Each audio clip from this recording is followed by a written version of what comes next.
Sorry to keep you all waiting. This is the engine teardown video of the Voge DS900X. Everyone says it uses the BMW 900 engine.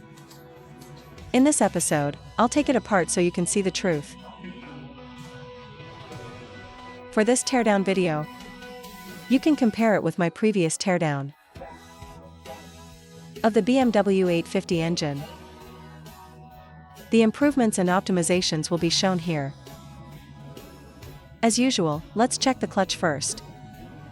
It uses a slipper clutch from FCC Japan. There's a BMW logo on it. The center bearing is from NTN Japan. When BMW launched this 900 cubic centimeters engine, it wasn't just a simple bore increase. They also made several structural optimizations. The clutch plates are FCC paper-based friction plates. Now let's look at the clutch basket. The aluminum part of the basket has undergone an anodic oxidation process. From this view, it is identical to the BMW 850 I worked on before. Based on my knowledge, this engine indeed comes directly from BMW's production line. Only the logo on the outer casing has been changed. The production and assembly are also completed. On the BMW production line, I actually hoped Vogue would make a naked bike with this engine. When I strongly suggested this, the folks at Vogue just rolled their eyes at me. What did naked bikes ever do to deserve that? Let's look at a key area optimized by BMW. The timing chain upper guide plate. On the 850, it was a very short piece, only about this long. But look at the length of this one now. It also has a downward extension.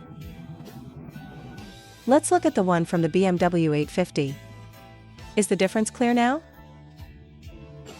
So, the BMW 850 was a transition, while this 900 cubic centimeters is the final, complete form.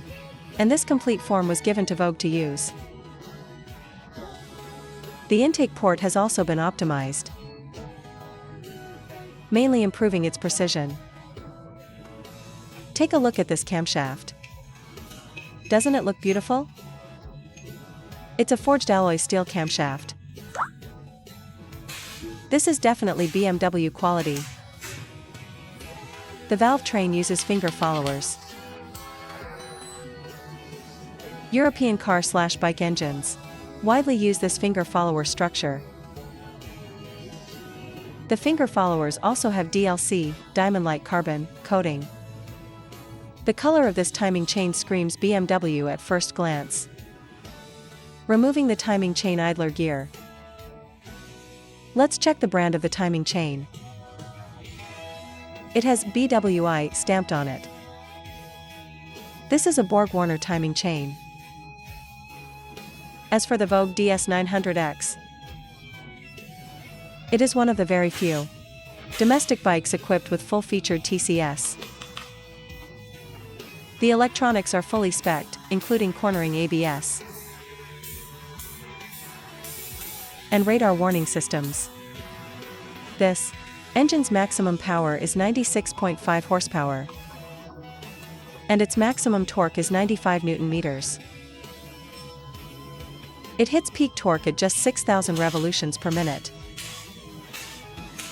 That's exactly why, after seeing these engine specs, I wanted Vogue to release a naked bike.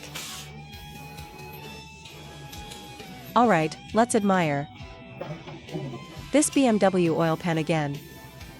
What I like most is BMW's sealant. It's incredibly elastic.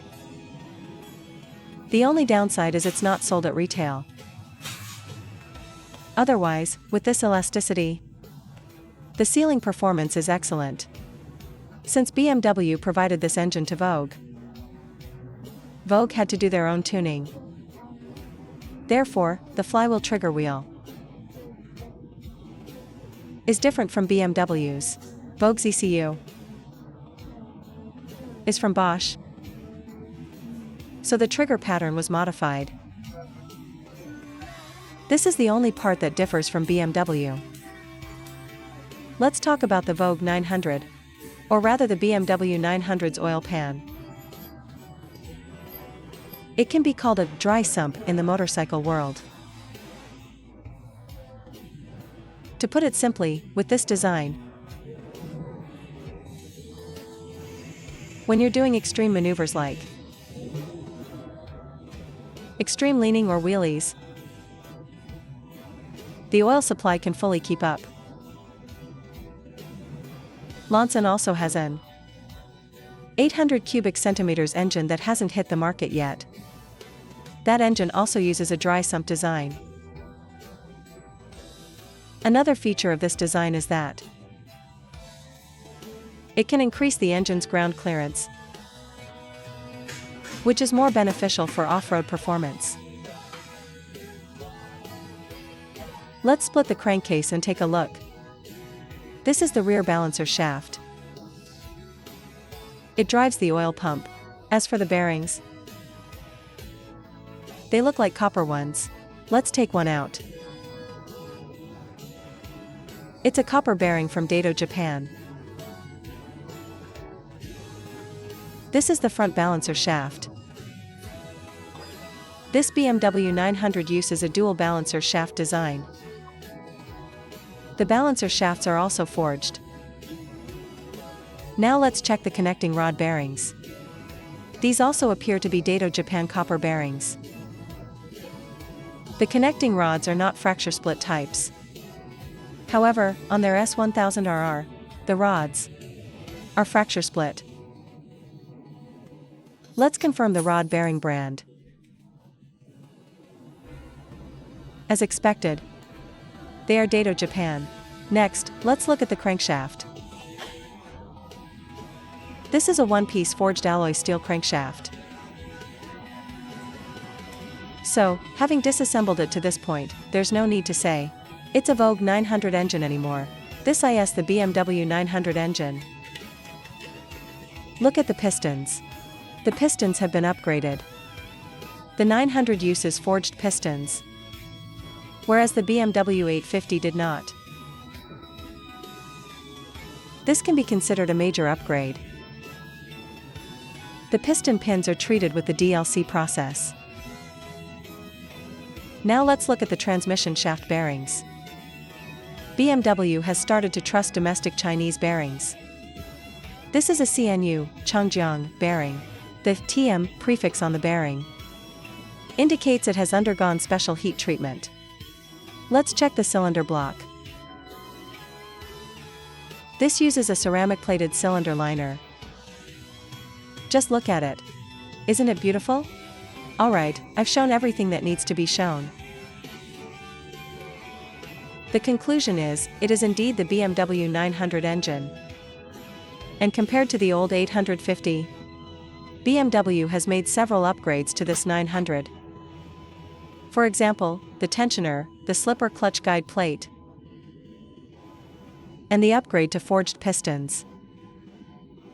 This parallel twin series has reached its ultimate form. BMW was generous enough to let Vogue use this engine, instead of making them use the old platform. Thanks for watching. If you like this, please give it a thumbs up.